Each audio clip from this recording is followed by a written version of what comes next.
G'day everyone. Well, today we're having a look at Kawasaki's brand new KX250X.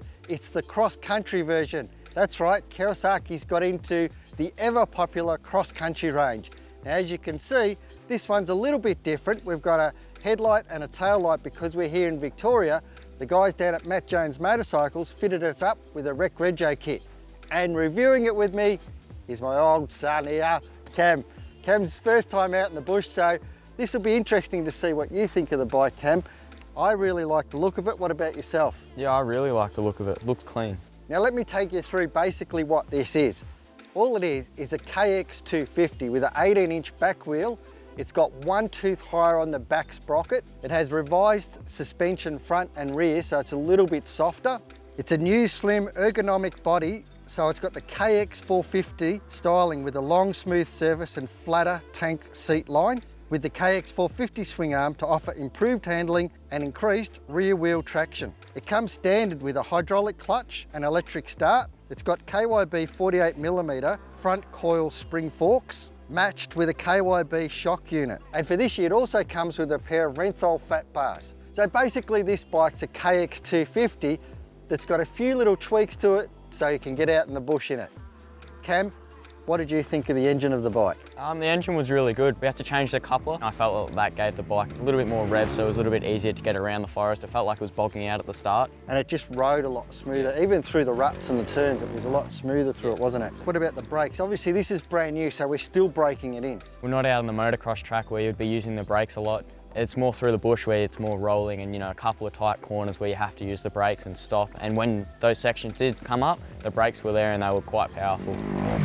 It has a real good planted feeling, this bike. It feels strong on the trail for me. The bigger hits, not a problem. Over logs, yeah, it did well. It didn't bounce too much. The other thing you'll notice that's different on this bike is Polysport handguards.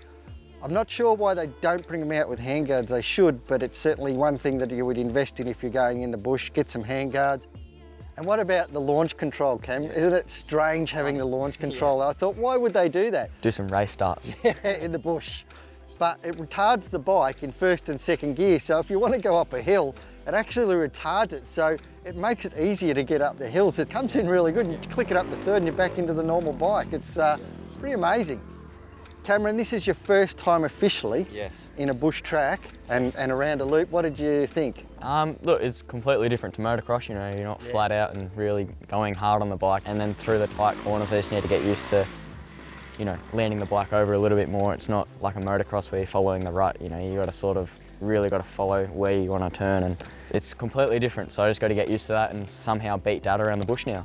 We've got this as a long-term test bike, and there's a few things that we want to change on this bike. For yourself, what do you think you want to change on it straight up? I would like to change the bars. That's just my personal preference. I feel like they're right. I feel like they're a little bit rised. I want them a little bit lower. Definitely suspension. I felt like suspension was a little bit hard, but that's just because I'm light as a feather. But other than that, yeah, there's not much else I'd change about it. It's a really good bike straight out of the factory. And you know, for the bush, once you dial this bike in, every bike you buy, I think you really need to just give it a bit of a dial in. Dial the bike in and you won't be disappointed. It's a good fun bike to ride in the bush, isn't it? It's got plenty of power, that's for sure, around here. We're going to do more testing on it and figure out what this bike really needs to make it bushworthy. So watch the YouTube channel, MXTV show, and you'll see the updates of what we do with this bike. But as I said, if you're a Kawasaki fan, get out, have a look at it. And if you can get a ride on one, go out and have a ride, because it's well worth having a go on one, isn't it? Definitely is, yes.